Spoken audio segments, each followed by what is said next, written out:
Why should a founder work with an incubator or an accelerator or anybody rather than just go on their own? The greatest fulfillment comes when you invest significant cognitive capacity into really difficult things. I have an intrinsic belief that committing to a founder collaboration requires that you have done a bit more work, a bit more investment, a bit more exploration. I think if you take an idea and force it on somebody, the likelihood they will succeed with it is. Welcome back to Understanding VC. I'm your host Rahul. Understanding VC is a perpetual MBA on a single subject, venture capital. Today I'll be having an in-depth conversation on Venture Studio and the value the Venture Studio model adds to the startup ecosystem with Sam Hall. Sam is the CEO of Rainmaking APAC, a venture studio acquired by Bain & Company in 2023, which works with entrepreneurs and investors to build new businesses with the potential to scale rapidly. And also one quick note, are you looking to refresh your digital presence? Digital Prism, the Singapore-based digital transformation expert sponsoring this episode, has a fantastic offer. First 10 listeners to contact them get 20 free consultation hours. Just mention Rahul sent you. And also learn more at digitalprism.net. Let's talk to Sam. Hi, Sam. Thank you so much for joining me today. Hey, Rahul. Total pleasure. Super happy to be here with you. Yeah, this is something that I couldn't figure out even after researching for a bit. The first venture studio. Which do you think is the first venture studio ever? So you know my opinion on this. I don't have a clue who the first venture studio is. Like in my head, a venture studio is a entity that has institutional business building capability and institutional asset base that allows it to outperform in building multiple businesses. Yeah. There are, in my head, tons of different modes of what that then can look like. And so there are tons of different people who have in all sorts of different forms created a platform that gives that institutional business building capability and institutional asset base that supports that business building capability. And so for me, like to even guess at who the first venture studio is, I don't have a clue. I don't know. Yeah, I was searching this. It's either, I thought it was Idea Labs. Okay, could be. Yeah, but then I read another Substack where they claim that it's probably Greylock, but they started in the 60s. They call it a venture studio at the time? No. I think the first people to call it venture studio was Betaworks. There's a lot of people getting wound up right now about what you call a venture studio and what you don't call a venture studio, and what qualifies as a venture studio and what doesn't qualify as a venture studio. And I'm not sure it really matters. Like what matters is the output. What matters is what are you able to produce as a group of entrepreneurs who are trying to create impactful new businesses. How you get there is a product of the assets that you can bring to the party and the thesis that you have about how best to do it. I'm not sure we as an ecosystem need to get too wound up with what we categorize as a venture studio versus what we categorize as something else. What we need is, and particularly in APAC, I'm based in Singapore, my sort of area of interest and where I participate is predominantly in APAC. What we need are more people seeking to build more impactful businesses. And whether we call that a venture studio or whether we call that anything else is kind of irrelevant. The most important thing is what comes out the other side. Yeah. So, but like in terms of qualification, it's basically an organization that both builds and funds a startup. That's a very simple way to put it, right? Yes, you could put it like that. But I think you would have to extend that probably. So an organization that does a venture studio build a startup? Yes.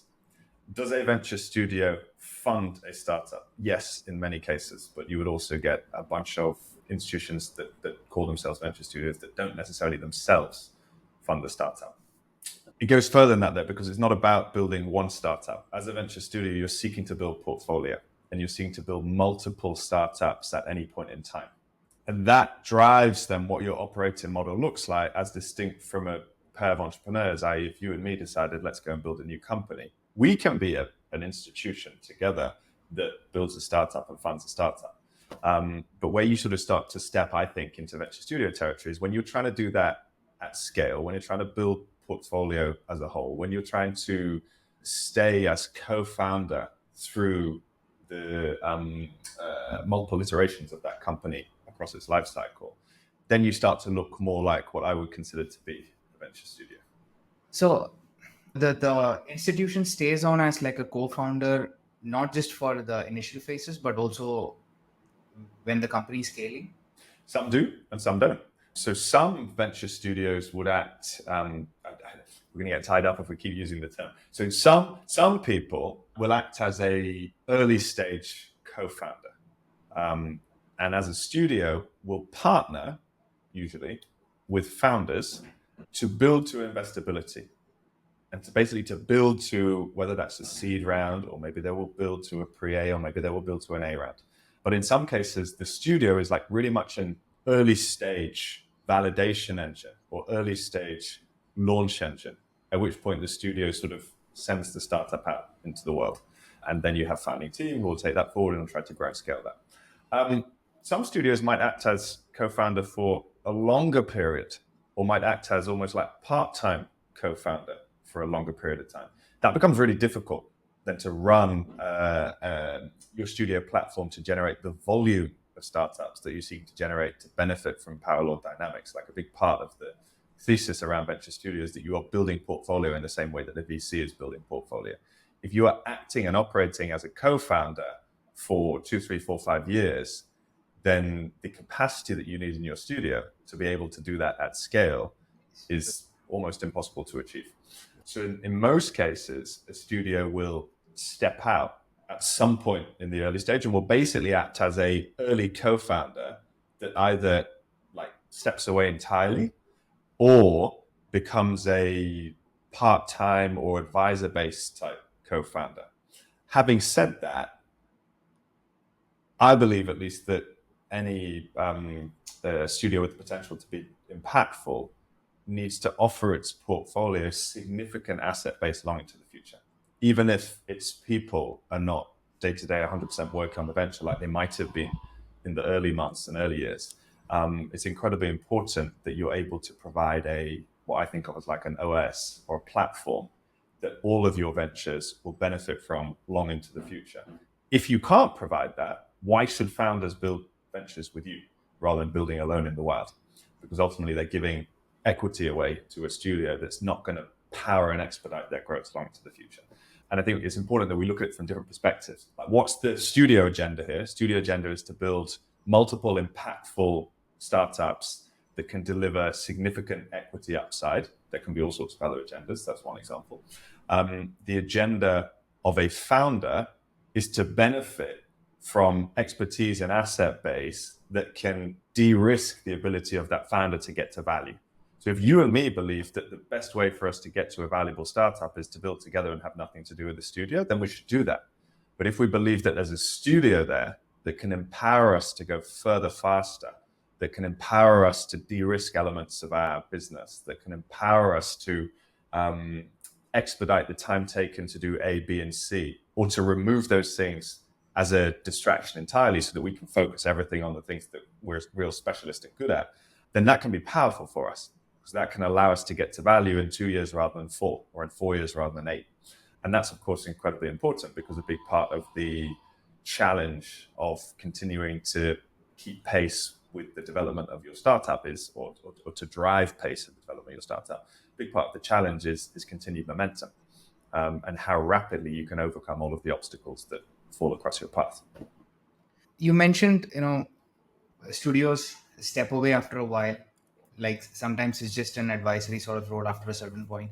Then how is it different from accelerators? And also a lot of large funds have platform teams. So when it gets to a certain stage, they do offer what you would offer. So unless it's like a permanent co-founder sort of service, there is no differentiation, right? So I think there's definitely differentiation. If we think about a VC or other investor that offers platform services, that's great. And for many founders, that is a reason why you choose investor A over investor B, because you believe that investor A will offer you greater platform support that will allow you to go further faster. Yes. VCs are investing into startups that exist already in the market. So they wait to find the companies that they think have the highest potential, and then they invest into those. So deal flow for VCs typically is contingent on what the market has to offer and what they are able to access. Deal flow for a studio is entirely contingent on what they are able to create. And so they are basically saying, we will create our own deal flow. And we will be investing into that deal flow at a comparable stage to a very, very early stage VC investor. A studio might offer exactly the same platform as a VC. However, I would say that's unlikely because the platform that a studio is typically putting in place is, in first instance, a platform that is predisposed to support very early stage startups, because that's the part of the life cycle where you commence. Whereas a VC, when it comes in with its investment, might be a month later, 6 months later, or 12 months later. Or if it's a later stage focused investor, then it needs to provide a platform that supports an A and a B and a C and a D type startup, which looks inherently different to the type of platform you want to offer to a 5-person early stage team that is launching the first version of the product and growing. I think that an accelerator is far more closer in life cycle to the starting point of a studio. But again, an accelerator is typically working with pre-existing startups to help them to generate traction and to help them to grow. So a accelerator is identifying what it believes to be the highest potential startups in market, and then working with them at early stage to help them generate more traction. But they're working with external pre-existing startups, whereas studio is generating those startups from within, at least in my mind. You can also think about an incubator, where an incubator tends to be working with founders or maybe aspiring founders and helps them to build credibility and momentum behind their idea. And perhaps then that startup gets to a stage where it makes sense to then go into, it becomes a pre-existing startup that an accelerator can work with to help grow and develop. For me, a venture studio itself has a fixed team. So in APAC, the venture studio that I work with, we have about 50 people. So it has a fixed studio team that themselves are the early stage interim founders of a startup. So any deal flow that comes to that studio comes by virtue of its own building that deal flow. And those people are focused on validating high potential venture opportunities as much as possible, getting them to investability and doing that repeatedly to build portfolio. So the key distinction here is that a studio is building deal flow from within, whereas an accelerator or an incubator or a VC is working with deal flow that comes from the outside. The platform that one might provide could in theory be very similar. However, if you are a accelerator that makes an early stage investment and provides advisory, mentorship and workshops and things like that to 10, 20, 30, 40, whatever startups every year, then what that platform needs to look like is inevitably inherently different to what a platform needs to look like if you are powering an early stage team from within your organization. And for us, for example, like we're not sort of offering advisory in the same way, or like subject matter mentorship in the same way as acting with our people as co-founders, like groups of people working together as co-founders to get to investability. So the platform that you offer starts to look a little bit different. It's not to say that the platform can't be massively overlapping. It's not to say that the platform can't be absolutely identical. At least from what I've seen in market, it tends not to look absolutely identical. Yeah. So the argument for creating a venture studio is that, doing this will create some sort of edge over other ways of building a business to succeed, right? Well, I suspect everyone's argument is different. So I talked to like my argument, or at least why I have built and continue to build venture studios. And I suspect everybody is a reasonably like personal in terms of perspective. I love entrepreneurship. I love building companies. The lights go on in my eyes when I'm working with founders, entrepreneurs, other people who are excited about early stage building. My specialism and sort of my experience set sits more in the early stage of building rather than the growth and late stage. What I'm really interested to do is to switch on opportunity at scale for people to do inspiring, fulfilling entrepreneurial work. Because at least for me, it is the work that I've found that is the most inspiring. And it's the work that I've found that delivers the most fulfillment. And I've seen that not just in myself, but I've seen that in many people that I work with. So the interest that I have is in creating platform that enables the ability to deliver that inspiring work and that fulfillment to as many people at scale. The best platform that I have found for that is one, entrepreneurship, but two, venture studio model. And I have found the sort of model that we have iterated and built over multiple years as being the best attuned to be able to get to material investability and to be able to participate in that fully, rather than kind of being on the sidelines as an advisor, as a mentor, as a sort of ecosystem contributor, which is absolutely fantastic and critical, but it's not where I take the most fulfillment. So I'm like, my starting point is driven by, like, where do you get your fulfillment? And for me, building companies, amazing. Building multiple companies, amazing. Generating the opportunity for as many people as possible to do that, amazing. Now, all of these things point you towards portfolio.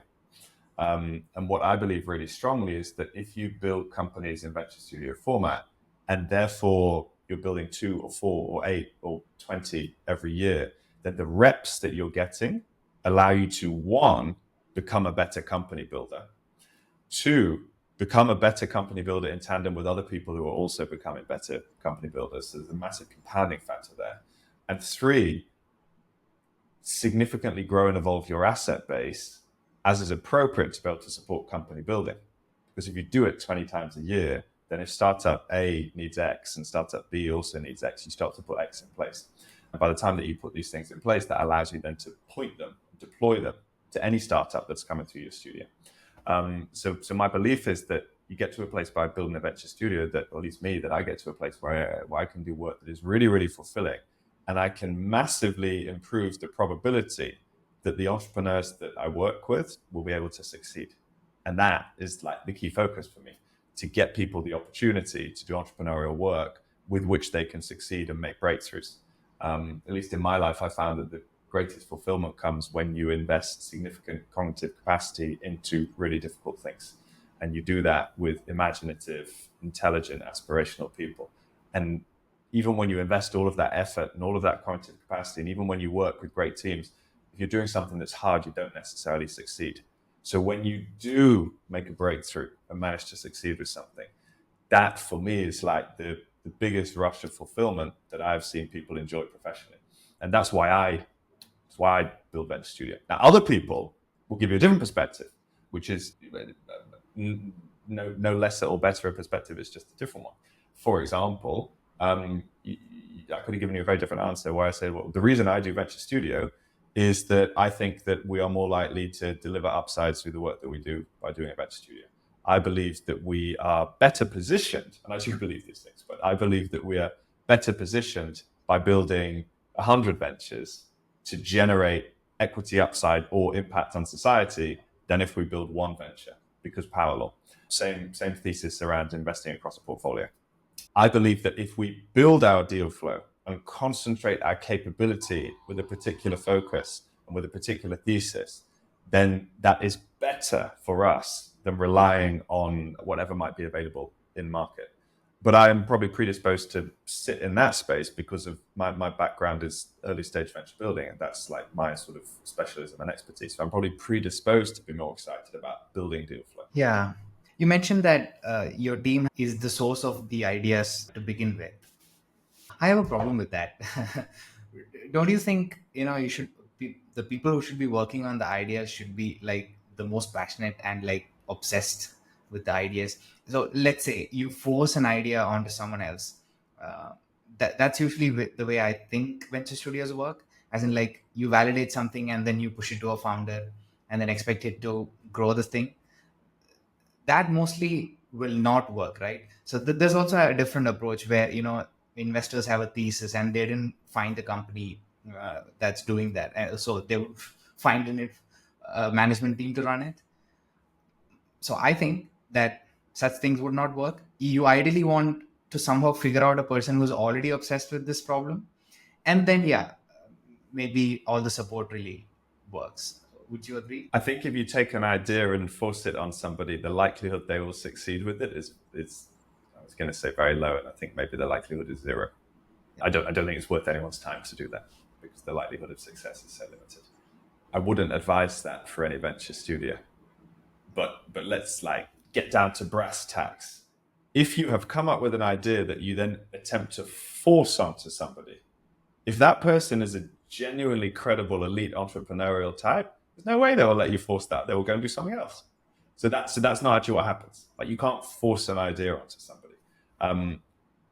Anything that a founder might join, like post day one, there is no point in working with that founder on that thing unless, one, that founder is truly inspired and excited by that space and that opportunity, and two, you are truly convinced in the excitement of that founder for that space and that opportunity. If you don't have those things, you shouldn't do it. Maybe a different filter that I'll apply to it. Startups don't come up with an idea on day one and determine what the concept is going to be on day 30 and then like run with that concept for the next 3,000 days.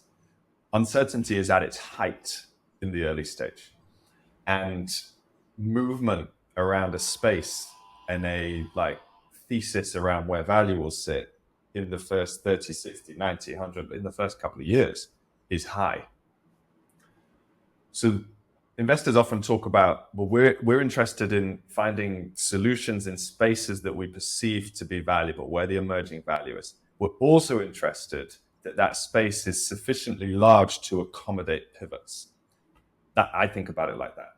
So any space that we are interested to build in on day one needs to be a sufficiently large space to accommodate the reality that whatever we think the value will be, after a month or two is not ultimately where the value is going to be. We know that. We take that as read. In the same way that as an investor, you say, okay, like, think if you act as an angel and you make 40, 50 investments, you know that, and you expect and you actively want that almost all of those investments go to zero. And you know, and you actively want and you expect that one or two of these things will be successful.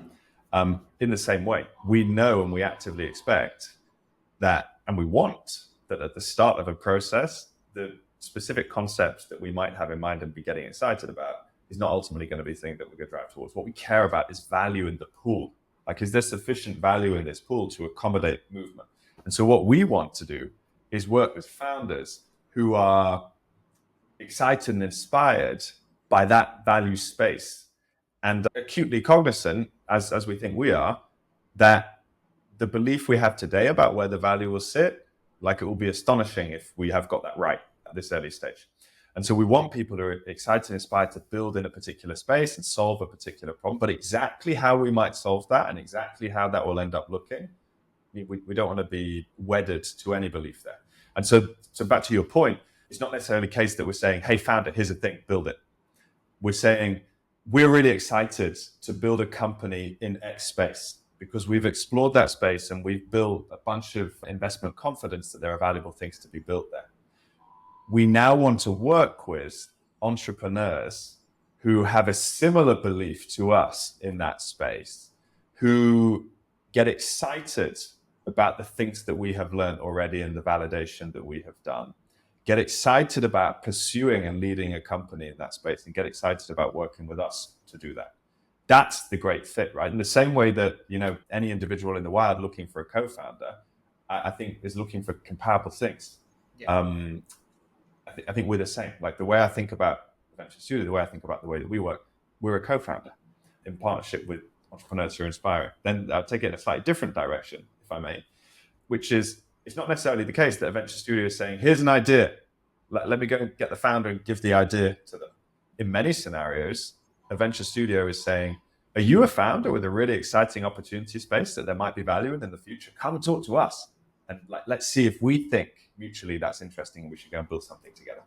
So I very much agree with you that if the mode is, here's an idea, build the thing, that is destined for failure. I don't think that is. I would say that most credible venture studios don't operate like that, simply because they will fail.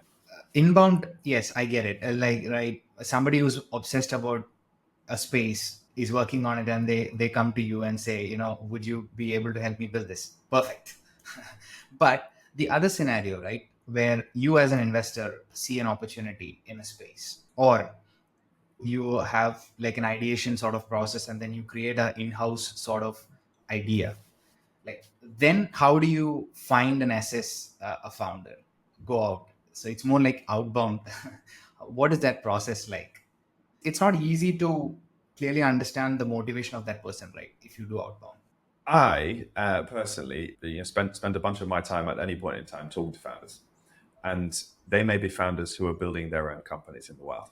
They may be founders who are working with us in our studio, and they may be founders who are in my network or I've come into contact with, and I'm talking to them and interested to understand, and vice versa.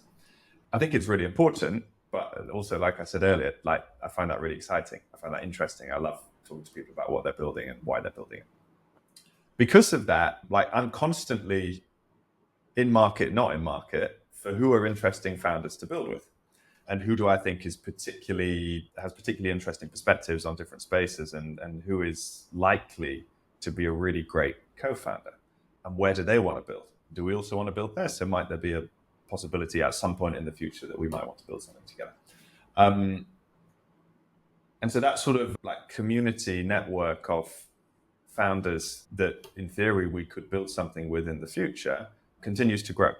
And so if at some point in time we say, okay, we're now got really excited about this FS proposition, we think we're going to build a fintech in whatever space, that would be something that guy was talking about. Maybe we should go and speak to him about it. Or remember that lady that we met last week? That's like not exactly what she's doing, but she was getting really excited about a value pool that would ultimately go in the direction of. Let's go and talk to her about that again. So we're kind of always on for, and where the sort of, where the puck is moving to from a like consensus among founders, we're probably moving in that direction as well. So you end up having a bunch of overlap. At the same time, we have a talent function within our studio whose specific role is to be actively, intentionally always on to find entrepreneurial talent that might either be a great fit to work with us as a perennial interim co-founder in our studio, or might be a specific fit for a venture that we're starting to get excited about. So let's say we've been working on a thing for a few weeks and a few months, and we're starting to get like investability signals. So at the moment, we're getting to a place where we're probably very excited to bring somebody into an ag tech venture, right? So as we move through that process and we get excited about that, then our recruitment function will flip into a very specific work stream to go and find the right founder for us to work with. And the starting point for that will be what I just talked about. Well, hold on, who have we met with over the last few years, and and who do we think might be interesting for this particular thing, and what's the particular skill set that we're looking for? But we might not have somebody. So then it becomes a very specific, like targeted, focused recruitment to go and find the right person. And it's really important that we have that distinct function, because that's a significantly time-intensive job to go and do that. There's no point in moving forward with a founder unless the things that I said earlier are true, which is they are really excited about building the thing. We are really excited about building the thing with them. And collectively, we're both mutually excited and inspired by like how we engage on that, like what our co-founding structure looks like on that. And you have to do the work to get there. So you have to be in market with like connective tissue to talent at all times. And then you have to do the work to find the right person for any particular scenario. So given that it's hard, you might then say, well, hold on a minute. Why don't you just get founders at the start? Why don't you just start with founders who are really high potential? So you've just told me, Sam, that you individually and you institutionally are in touch with and connected with lots of founders. So why don't you, when you want to start a new thing, go and find somebody who's just shut down their startup, or who's just exited their startup, or who's ready for something new, or whatever it might be, and start working with them. And we can do that, and we do that. However, I have a belief that can be challenging in some scenarios. And the reason for that is we haven't yet built our investment thesis for a particular venture on day one. We're building it over the first few months as we explore the space. And so we don't actually know what the like elite founder for that venture, what capabilities that person will possess. because we're not specifically sure what that venture might be. So we might say, okay, that's an ag tech venture. So we want somebody who has domain expertise in ag tech, but what? Which part of it? And what does that domain expertise look like? Do we want somebody who is elite enterprise sales CEO? Because that's really what's going to drive our focus and our development in the early years. Maybe. We don't know that yet. Or do we need somebody who's like a genuine expert practitioner in AI? We don't know yet because we're not sure what the venture is going to be. So until we figure out where we think the value is in the venture, we don't yet know what the characteristics are for the right founding team.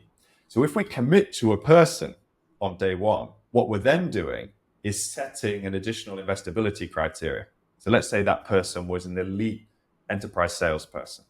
So we're now saying that we're looking for a venture in X space that we think can capture this type of value and must be helmed by somebody who leads with enterprise sales. And so we're constraining the world in which we can operate from day one. So that means that we're closing off potential pools of value before we even open the door on them. So I have a intrinsic belief that committing to a founder collaboration requires that you have done a bit more work, a bit more investment, a bit more exploration to get there. As and when you get to the point, in an ideal world, you'll Tetris piece it with people in your network and community who you've always been waiting to work with, and it's not quite been the right time, but oh my gosh, now it's the right time. But that's not the way the world works. Often that's not the case. And so if you can't ideally Tetris piece it, you must intentionally focus on going and finding those people that you want to work with, if you can. Yeah. So this domain expertise, right? Is that a good way to assess or fit a founder into a particular idea? Because the capabilities that you need would be like far higher than the particular domain. Like you mentioned, enterprise sales, right? So isn't it better to find a founder who can learn things quickly rather than 100%. I have no interest to work with founders who can't learn things rapidly. So isn't that a more important thing to look for rather than a domain expertise? There might be relative importance to various different things. So somebody who is a domain expert in X space, but is not intellectually agile, is not like entrepreneurial curious, is not action oriented and practical, I'm not working with them. I don't care how expert you are in the domain, because I don't think you're going to be a really strong founder. But somebody who is all of those three things that I just mentioned and a domain expert, okay, then I can get even more excited than the person who has those things but doesn't have domain capability. I'm not a particularly big proponent of, I want somebody to build a thing who has already worked in that industry. I see a lot of value in working with people who have never touched that industry. I have seen a lot of value over many different ventures in ideating to investability by ideating through people who come to that industry with a total fresh perspective on it. I think there's enormous value in being able to take expertise in industry X, particularly entrepreneurial expertise in industry X. So somebody who's been able to innovate a business model in industry X and then pattern matching that to industry Y. And there's enormous value in that. So if I misspoke or if I misdirected with what I was saying, let me clarify. From my perspective, I am not necessarily looking for somebody who has worked in an industry when I'm looking for a founder for a particular industry. I'm looking for people who are all of the things that I mentioned before. I'm looking for people who are good entrepreneurs. Yeah. So we talked about inbound in-house ideas, but another source of ideas is from big corporations, right? Like the corporate innovation teams. So how does that process look like? And that's what you guys work, is my understanding?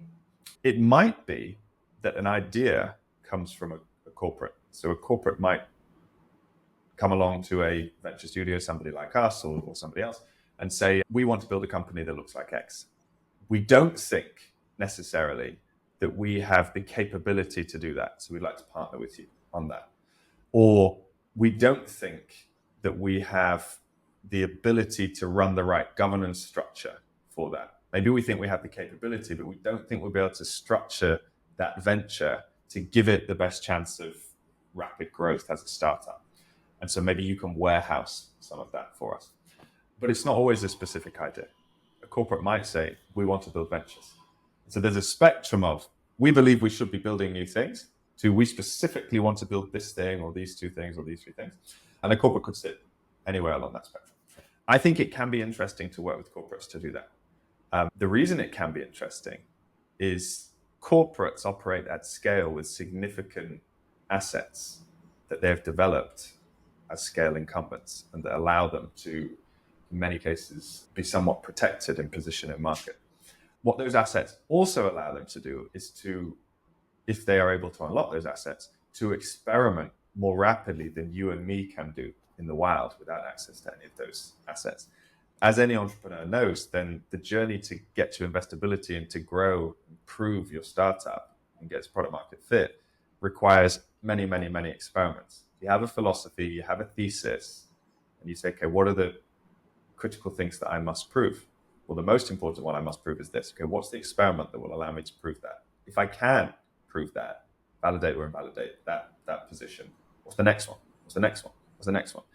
And you're running tens and hundreds of larger and smaller experiments over many months and many years. If you and me start a company tomorrow and it takes us 2 weeks to run our first experiment, then that's clearly less advantageous than if it takes us 2 days.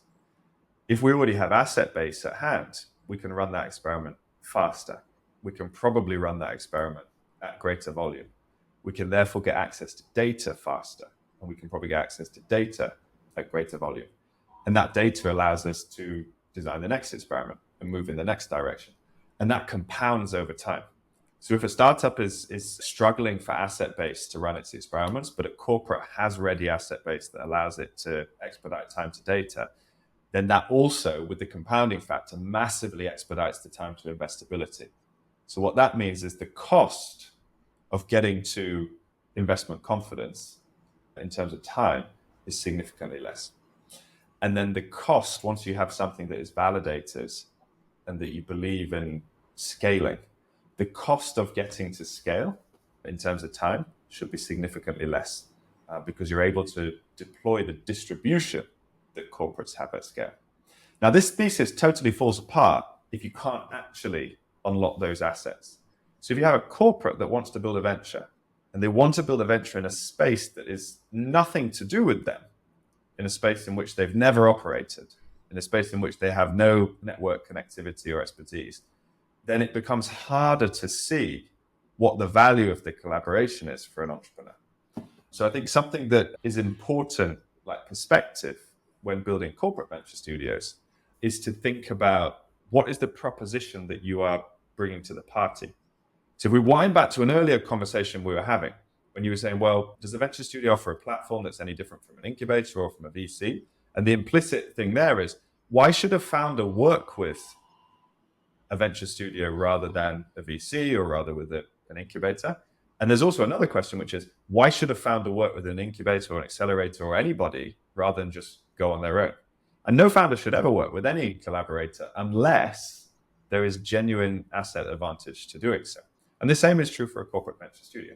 So why should a founder work with a corporate? There needs to be a proposition at play that is materially impactful for that founder such that it makes sense for them to engage in the collaboration. The same is exactly true for a startup studio.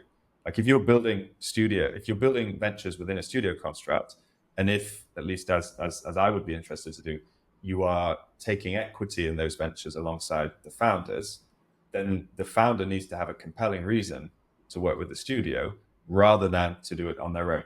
Vice versa, the studio needs to have a compelling reason to work with that founder rather than just to take all the equity itself. Same as any founder. And the same dynamic is at play in corporate venture studios. So the founder needs to have a compelling reason to want to go and work with that corporate, venture studio. Yeah. So when it comes to founder working with a venture studio, we already discussed a lot of advantage in terms of support, reduced risk, more expertise, reduced risk in terms of like a quicker time in terms of validating and scaling and all those things. But from a studio perspective, can we also talk about the advantages in terms of ownership? My understanding is that the ownership usually is significantly higher than, let's say, what an accelerator takes. Anywhere between 30 to 70%. For who? For studios. Oh, okay. So it's outsized ownership, right? Can be. Are you talking specifically about corporate venture studios or venture studios in general? Venture studios in general. Okay. I mean, can be. If any type of venture studio wants to work with a founder and the studio says, okay, we will have 70% of the equity and you as founder have 30% of the equity, then there needs to be a really, really compelling reason why the studio is taking 70% of the equity. And in that scenario, you can understand why a founder will find that challenging. Certainly a founder that believes that they can build this thing with other collaborators or on their own. The general rule in terms of how I think about equity composition of cap tables through venture studio constructs is, I mean, the same way that investors think about it, which is it is critically important to us that the founders building these ventures have a really significant, compelling reason to want to build and scale this venture over many years and get it to value. Critically important. If the founder doesn't have any equity, then I don't believe that there is that same compelling reason. And no equity is the extreme version. Like as you move the dial along the spectrum, you need to get it to a place where it makes sense for that founder. And you have to think about that not in the immediate term. If you say, oh, it's fine because the founder's got 50% on day one, yeah, but what do they have after the first round? What do they have after the second round? What do they have? And just in the same way that investors might come to a cap table for a startup in the wild at a particular round and look at the cap table and say, we need to completely reshape the cap table at this point in time. Otherwise, I believe in the thing, believe in the founder, but I don't believe in the incentives for the founder based on the cap table as it looks today. And I don't believe that this founder is going to be incentivized to stay with this through the challenges that it will take and to drive this to value. The upside available for the founder, which is going to continue to be diluted over time, is insufficient. Same is true for a venture studio. So I think that venture studios, whether corporate or otherwise, need to look at cap tables in a similar way to investors look at cap tables. There's perhaps a slight caveat on corporate venture studios because it depends how they're seeking to build, what they're seeking to build for. What's the timeline on consumption? If a corporate is building a venture which it seeks to bring back into the core, so the starting point intent is we want to build a thing and we want to build it outside of our core corporate infrastructure because we believe that will give it a significantly greater chance to succeed and to grow and to win as a startup. We want to incentivize our founding team to act like founders and to drive for value creation that they can share in through equity. But we also expect, because it is adjacent to our existing business, in some way supportive of our existing business, or we expect that this is going to be a key revenue driver for us as part of our group in the future. So then we expect as corporate that we will consume that back into the business. And when I say consume, what I basically mean is we expect there to be a exit for shareholders and a consumption by us at X point in time in the future. And that's the thing that we're driving towards. Now, if that is true, it might be the case that the ambition there is to achieve that on a 3, 4, 5 year timeline. And it might be that the ambition is to achieve that with one, greater pace, 3, 4, 5 year timeline, and two, greater reliability of an exit than a startup in the wild. In which case a founder might say, I'm willing to take 60% of the equity that I would expect to get if this was a startup in the wild, because I'm expecting a greater chance that I will exit and that I will get to exit on a faster timeline. So net on a weighted basis, like I see the equity as the same or better. And some founders look at that and go, yeah, that's what I'm about. And some founders say, that's not what I'm about. That's not what I'm building for. And different strokes for different folks. So that's the sort of thinking for some corporate ventures. But my fundamental position on how studios should share equity with founders, founder equity is critical and significant founder equity is critical because otherwise you don't have a compelling reason for that founder to stay and build. And I've seen a ton of studio ventures that get to, say, the Series A stage where the founder is just sitting on immaterial equity stakes, or in some scenarios where there are founders that are not equity founders, that don't have equity.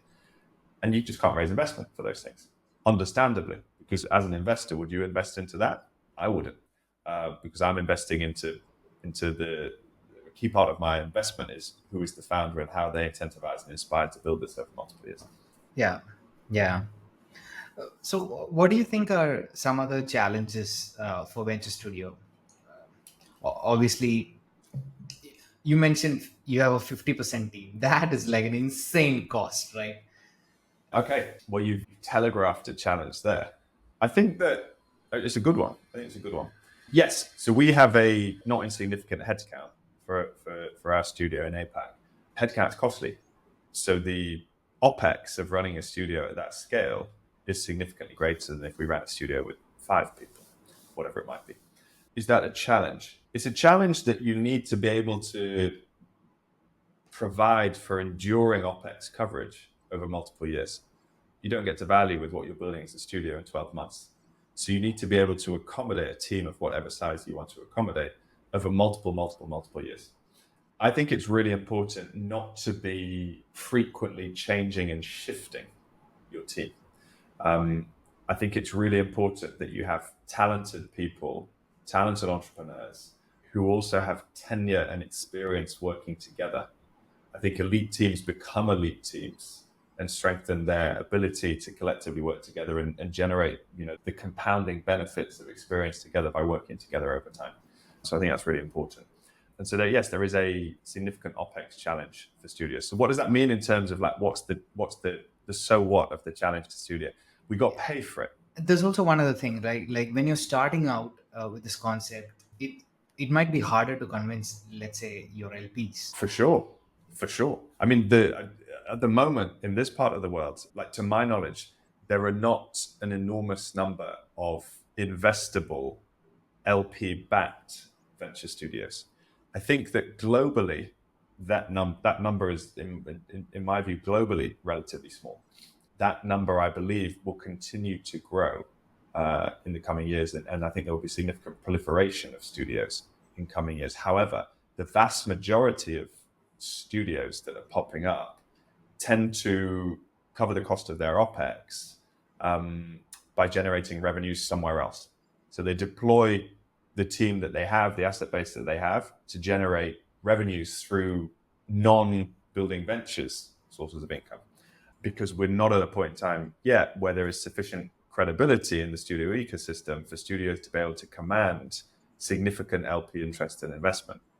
And if they were, to your point, then the cost of maintaining a team at the size of 50 versus the cost of maintaining a team at the size of 5 is obviously significantly greater. So yes, that is a challenge in terms of investment. And you need to be able to show that you are worth the investment.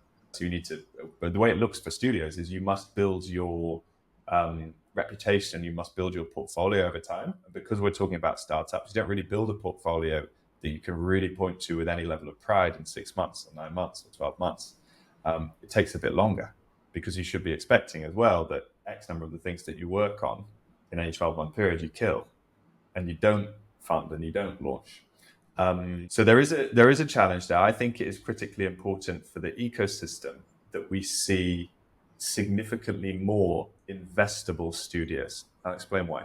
If you are backed by LPs, then you can cover the OPEX and focus all of your time and attention and asset base on building ventures, which is the key focus for the studio. If you are backed by the founders of the studio being able to invest their own capital into the studio, provide the OPEX and provide the runway, then you have the same net outcome. If neither of those things, you must generate revenues elsewhere. What that typically looks like for startup studios is they do agency work, or they do consulting work, or they take some form of commission to build ventures for people and be paid for it. That's a good way to generate revenues. And if you can generate X in revenues, you can send X across, and now you can invest that into building your own companies. However, if you have 5 people and you have to work on agency work and commissions generating revenues, then you have to turn X% of your attention to do that. And that means that you're no longer focusing all of your attention on building ventures. But even more importantly than that, the OS that you run, like your operating platform that you run for your studio, must accommodate that fees-based agency work rather than being solely focused on accommodating your equity-focused venture building. What that means is that your operating platform is not like perfectly attuned for the thing that you truly want to be. It is in some way distracted by the thing that you must be in order to accommodate the thing that you want to be. And that's really challenging, really challenging. And it's difficult, I think, to reconfigure an operating platform 1 year, 2 years, 3 years down the track. And I think it's difficult to reconfigure an operating platform when you have grown a team to scale. And then the other challenge is, as you grow your team to scale, and in theory, grow your ability to do more ventures, and therefore to seed fund more ventures, and to deal with the natural attrition, and to get to power law dynamics. To accommodate that team, you need to do a lot more of this fees-based work. Unless somewhere along the journey, you can flip into investability, get yourself to a place where, okay, we don't need to do this so much. We don't need to do this at all, because we've generated the portfolio, the capability, the credibility to get investors to stand behind us, to deploy the OpEx, to focusing exclusively on venture building. I think in this part of the world, we have very few studios that are in this world where they can focus entirely and exclusively on doing this thing, which even if you can focus exclusively on it, is still really hard to do. But I think we will see more. That's what I think is really important, that we see more. Really, really critically important. At the moment, if there are a handful, then we need that to 10x. The reason we need it to 10x is that's the only way that we get experimentation in the ecosystem. So it's really important that we're, as an ecosystem, experimenting across different modes of running venture studios. And the reason for that is simply the equivalent of A/B testing. So if we as an ecosystem have in market 5, 10, 15, 20 different types of venture studio models, then we can more rapidly as an ecosystem figure out which are the highest performing. And therefore we can more rapidly as an ecosystem double down on the highest performing and deliver more value and get the flywheel to spin. So that's really important. So something that like the big focus for me, and has been for a year or so, but is really a massive focus moving into this year, is how to generate and deploy multiple different modes of venture studio in the ecosystem. Part of that is doing it myself, and part of doing it in partnership with the people that I work with, but part of that is supporting others to do it. So whether that is through investment or whether that is through advisory or whatever that is through, I want to see more of these ecosystems, more of these venture studios in the ecosystem. I think it's critically important that we see more investable venture studios in the ecosystem. And I think that is a really important ambition for 2024. I don't think it's necessarily oh yeah, that's my prediction, that is what will happen. But I think if we get to the end of 2024 and we haven't been able to generate significantly more experimentation in the ecosystem, then that will become very challenging for us as an ecosystem in APAC. Yeah. So going back to challenges for venture studio, right? Like I'm probably telegraphing another challenge here. You mentioned even if the lack of focus, so even if you get to a point where you're investable and you don't need to focus on other agency or whatever thing, you still are working on multiple sort of ventures, right? So that would inevitably at some point lead to like split focus. Isn't that a challenge? I don't think so, because the teams are not working on multiple ventures. So the fact that we have 50 people in our team allows us to accommodate multiple early stage founding teams. And so if I take 2 people who are working as a early stage co-founding team, they're only working on the one thing, 100% focused, like a pair of founders in the wild. And maybe the slight difference is that a pair of founders in the wild might be 100% focused at the very early stage, but might also be doing their jobs or whatever it might be and haven't like jumped into it head first. What the studio creates is a scenario where you have a founding team who are, cost covered by the studio and are able to focus 100% of their time on a venture. And then you have another one, 100% time on a venture, another one, 100% time on a venture. And we have people who like spread their time investment across multiple and work with the family. So people like me. So the work that I do now, I'm never 100% focused on one particular venture. I'm looking more at portfolio level in terms of the stuff that we're building. But if need be, and if I'm particularly excited about a thing, I might go into that 100% time for a period of time. And the same is true for others who work at portfolio level. So we have this dynamic where it is imperative that anything we are looking at has a founding team that's 100% focused, to your point. And it is also, we have found beneficial to have other people who are working at portfolio level and able then to bring either specialism to different ventures or able to bring like sparring and advisory with those founders to different ventures. What I mean by specialism is if I have two founders who are exploring a particular space and they want to rapidly run some experiments in market, therefore they want to throw together some prototypes or they want to put in place some digital testing, then they go to the team that is the specialist in doing that. And that team is then able to rapidly throw out these experiments for them so they can more rapidly generate data, take the data, synthesize it, move on to the next thing. And that's an asset that a studio is able to offer.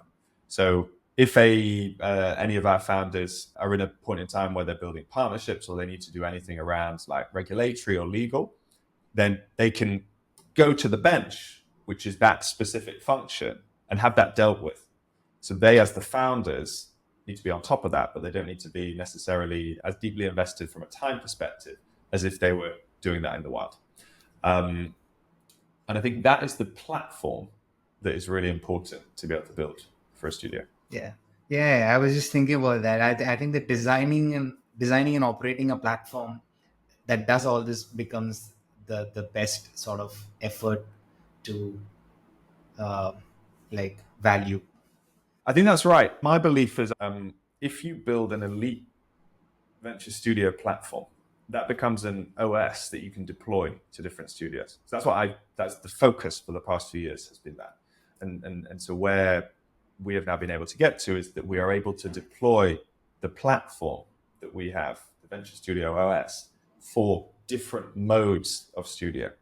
And that's what I was referring to when I talked about experimentation. So that allows us to run so we talked about all the things we talked about earlier on, right? That allows us to deploy the same platform and capability to a studio where we never bring founders in until seed investability. But also to put a different studio in market where we always work with founders from day one.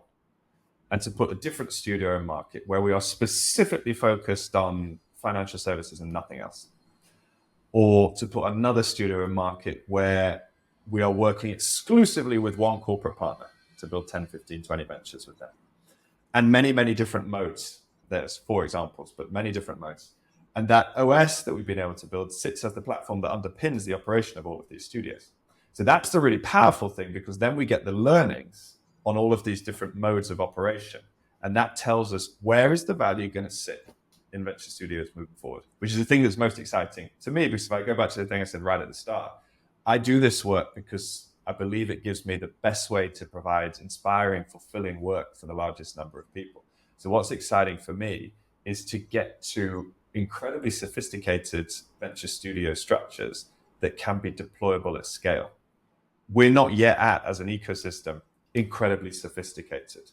We have market leaders. My belief is that the work that we do in the past few years has fortunately got us to the point in terms of being a market leader in this type of work, but we're like 3 out of 10. So when I look at the market, I think those at the forefront of the market are currently operating at 3 out of 10. That's really exciting for me because there's an enormous room to the ceiling. So this asset class has got so much more value to create and unlock. But the only way we get from 3 to 4 to 5 to 6 to 7 is through experimentation across different models. And if we can get to 6, 7, 8 out of 10, then we can start to, as an ecosystem and potentially as an investor community, be a lot more excited about doubling down and scaling the volume of these studios. And that's when we really unlock the exponential value. So that's where I want to see the ecosystem go in the next couple of years. Yeah. One last question. Who do you think should start a venture studio? Oh, if you think you should start a venture studio, please reach out to me. It's the first port of call, because I would love to support you with that in whatever form is most useful. The people that I think should start venture studios are either entrepreneurs who have built successful companies and would now like to go and build in parallel and build a portfolio, or people who have built studios and have become expert practitioners in building the operating platforms and the portfolio dynamics that are best deployed or that need to be deployed to deliver impact through studios. So I think they are the two like best. So if you're lining up all the people and say, hey, who do you want to work with, Sam? Then I'm looking for predominantly credible, seasoned, prolific entrepreneurs and people who have a deep understanding of venture studio structures and experience in operating those. Now, any individual doesn't need to be both of those things, and the best studios will be built by complementary founding teams. The big breakthrough in my journey building studios was a jump to a more nuanced complementary leadership team multiple years ago now, and that really helped us to get over the hump in terms of switching on growth trajectory in terms of what we're trying to do. I think it's really important to work with complementary people. So you might be an elite, seasoned entrepreneur who has never looked at studios at all. I'm pretty sure because you're an elite seasoned entrepreneur, you can get your head around it. But also, if you work with somebody who spent the last 10 years building venture studios, then maybe you're going to have more success, and vice versa. So I think they're the traits that I would like most want to see in a founding team. And then you could also have all sorts of valuable traits around that. But they're the ones that I would really like to see that are critical. So if you have great connectivity with investor base, like if your background is in investment, then maybe you can be a really, really powerful contributor to that venture studio team, a really, really powerful co-founder. But I would also like to see founder experience. I would also like to see studio experience. That for me would be the Rolls Royce. Anybody who does not fit those profile, then if you are smart and ambitious and aspirational and learn fast, then I'm sure you can also build a studio. This is great. Thank you so much for taking the time to do this. I love it. I'm super happy to talk to you about it, Rahul. I'm just upset I didn't get to ask you any questions.